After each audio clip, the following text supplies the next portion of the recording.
Hey everyone, ready for another deep dive? Today we're going to be exploring the world of AI, Bitcoin, and the PayPal mafia. Yeah, It's a pretty wild combination. it really is. And our starting point for this deep dive is this fascinating article, The Future of Tech and Money. Yeah, It really got us thinking about how all these things are connected. it's like technology, finance, and these brilliant minds all colliding in a way. Yeah, exactly. And the article jumps right in with this amazing analogy, AI as a bicycle for the mind. I love that. It's such a powerful way to think about it. It was Steve Jobs who originally coined that term, right? He did. And it really captures the idea that AI isn't here to replace us, but to amplify our abilities, Mm. to take us further. Like a bicycle extends our physical reach. Precisely. It's all about enhancing human potential. And the article goes on to give some really concrete examples of this. They talk about these things called large language models, LLMs. Right, LLMs. They're basically AI systems trained on massive amounts of data, which allows them to understand and generate human-like text. So, like, imagine having an AI that can help you research faster, fact check your work, Oh, absolutely. Or even just brainstorm different ways to phrase an idea. It's like having a personalized writing coach available 24/7. which would be amazing for writers, especially. But it's not just about writing. The potential applications of LLMs are huge. What are some other areas where you see them having an impact? Well, in scientific research, for example, LLMs are already being used to analyze complex data sets. They can identify patterns, even generate hypotheses. Tasks that would take human researchers way longer to do. Exactly. So it's like giving researchers a superpower. It's freeing them up to focus on the bigger picture. It makes you wonder how access to this kind of technology could change, well, any field, really. Absolutely. It's a question worth pondering. Mhm. But now let's shift gears a bit and talk about something that's been shaking up the financial world, Bitcoin. Ah, yes. Bitcoin, the decentralized digital currency that everyone's talking about. And what's interesting is that Bitcoin, like AI, is also about challenging traditional systems. In this case, the traditional financial system. Right. Remember the 2008 financial meltdown? Oh, how could we forget? Well, that event really shook people's faith in traditional finance. And Bitcoin emerged, in part, as a response to that, as a way to potentially escape inflation, currency manipulation. The perceived instability of the established financial systems. But how does it actually work? This whole concept of a decentralized currency still feels a bit mind-boggling to me. It's definitely complex, but at its heart, Bitcoin relies on a technology called blockchain. Basically, it's like a giant digital ledger. A ledger that keeps track of every Bitcoin transaction ever made. Exactly. And this ledger isn't stored in one central location. It's distributed across a vast network of computers. So there's no single point of failure or control. Right. Each block in the chain contains a record of transactions, and once a block is added, it's virtually impossible to alter. So it's incredibly secure. But how do you prevent people from, cheating the system if everyone has access to this ledger? Well, that's where mining comes in. Hmm. Miners use powerful computers to solve complex mathematical problems in order to verify and add new blocks to the blockchain. And that requires a lot of computing power, right? Oh yeah, significant computing power and electricity, which acts as a deterrent to malicious actors. Because it's so resource intensive. Exactly. And to incentivize miners to participate, they're rewarded with newly created bitcoins. It's like a digital gold rush. In a way, it is, but any disruption this big is going to face some pushback. For sure. Governments and banks probably aren't thrilled about a currency they can't control. You're absolutely right. There's this inherent tension between this exciting innovation that empowers individuals and the established institutions that are hesitant to embrace such radical change. Yeah, it's a classic battle between the old and the new, playing out right before our eyes in the financial world. It really is. But, we can't talk about the future of tech and money without mentioning another group of players, the PayPal Mafia. Ah, yes, the PayPal mafia. Now, this isn't just about a payment platform. No, not at all. We're talking about the individuals who had a vision that went on to shape the entire tech landscape. Elon Musk, Peter Thiel. Max Levchin, Reid Hoffman, the list goes on. These were all early employees at PayPal, and their experiences there were foundational to the creation of some of the most innovative companies we know today. Think Tesla, SpaceX. LinkedIn, YouTube. It's amazing to think that the seeds for all that were planted at a company focused on simplifying online payments. It's like they were ahead of their time, planting these ideas that would blossom years later. They were envisioning a future where digital currency was the norm. In a way, their early work at PayPal, even though it wasn't a cryptocurrency itself, laid the groundwork for the rise of Bitcoin. It's fascinating how these seemingly separate threads all connect. But there's one more figure we need to bring into the mix, someone who might not be a household name. But whose work is absolutely crucial to understanding the digital world. You're talking about Claude Shannon, right? Yes, Claude Shannon. A brilliant mathematician and engineer who, way back in 1948, published this groundbreaking paper on information theory. Now, information theory might sound a bit intimidating, but bear with us because it's actually really important. It is, because Shannon figured out how to measure information in bits, those ones and zeros that are the basis of, well, everything digital. So his work basically laid the foundation for the entire digital age. Exactly. His ideas about information led to the development of data compression, error-correcting codes, cryptography, all essential for the internet, modern computing. And even blockchain technology. Right. So in a way, we can thank Claude Shannon for the very existence of these digital revolutions. That's pretty incredible. It's amazing how these, seemingly obscure ideas can have such a profound impact. It really is. But let's bring it back to something a bit more tangible, writing. The article dives into how AI is already changing the way we write. And it's both exciting and, well, a little unnerving. Oh, absolutely. What's exciting is the potential for AI to enhance our writing abilities. Those Yeah. LLMs we talked about earlier. Right. Imagine having an AI that can help you research faster, fact-check your work instantly, and even suggest creative ways to improve your writing style. It's like having a personal writing coach and a research assistant all in one, which sounds pretty amazing. It does. But of course, there are potential downsides. Some people worry about losing creative control, with AI taking over the writing process. There are also questions about authorship. Right. If an AI helps write something, who really owns it? And of course, there are the economic concerns. What happens to human writers if AI can write articles and books? It's definitely a lot to think about. But I think it's important to remember that ultimately, AI is a tool. A tool that could be used for good or bad. It's up to us to decide how we want to integrate AI into our lives. Exactly. And that's true for all these technologies we've been discussing. Okay, so we've covered a lot of ground. We've talked about AI, Bitcoin, the PayPal mafia. We've even gone back in time to meet Claude Shannon. And we've only just scratched the surface. There's still so much more to explore, especially when it comes to the ethical considerations and potential pitfalls of these technologies. Right, because those are conversations we absolutely need to have. We can't just blindly embrace new technologies without considering their impact on society. We'll be back in a moment to tackle some of those tougher questions and explore what this all means for you, the listener. Don't go anywhere. Welcome back. Before the break, we were discussing AI's potential to revolutionize writing, but its impact goes way beyond just words on a page.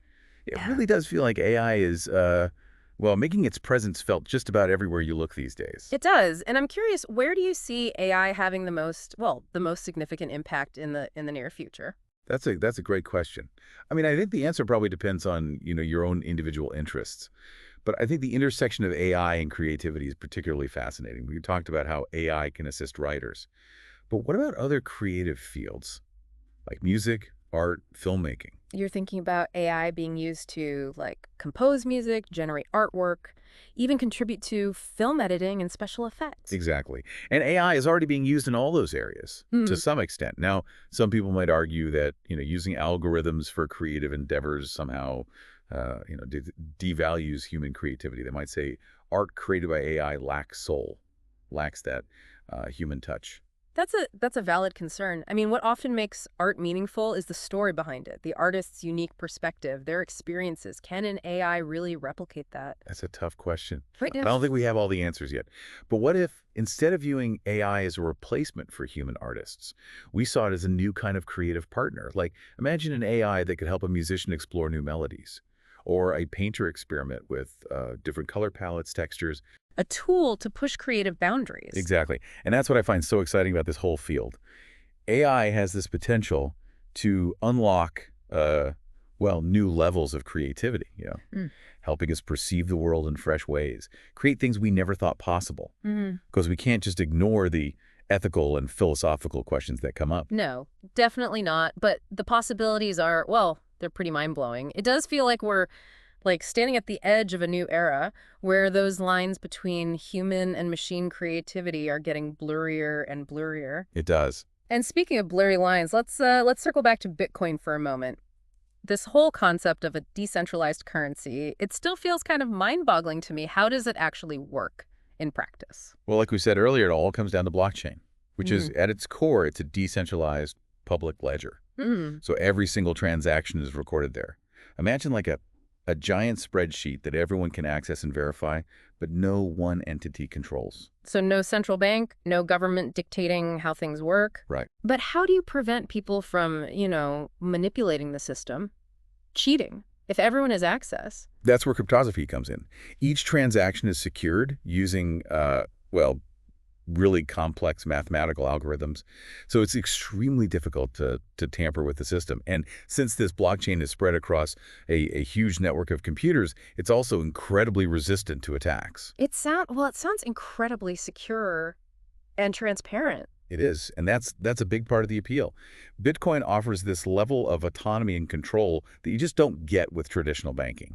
And because it's a global currency, it can also facilitate cross-border transactions Mm. much more efficiently and often at a lower cost. But there have to be drawbacks, right, to operating outside the traditional system. Of course, I mean, one of the biggest concerns is that, well, there isn't that safety net you get with traditional banking. So if something goes wrong, who do you turn to? What happens if you lose your Bitcoin wallet or forget your password? That's a good point. Yeah, I mean, because Bitcoin operates outside that traditional regulatory framework, there's no central authority to settle disputes or recover lost funds. It really puts a lot of responsibility on the individual user. It sounds like a system that rewards people who are comfortable with technology, with risk. For the average person, it might seem a little intimidating. Yeah, for sure. I think Bitcoin's decentralized nature, it's both its strength and its weakness. It offers freedom, autonomy, but it also demands a level of technical understanding, personal responsibility that not everyone is ready for. It's an interesting paradox, and it really highlights those challenges that come with any disruptive technology. You have this incredible potential to reshape the world, but also potential for misuse, unintended consequences. Absolutely. It all comes back to this core question. How do we harness the power of these technologies for good?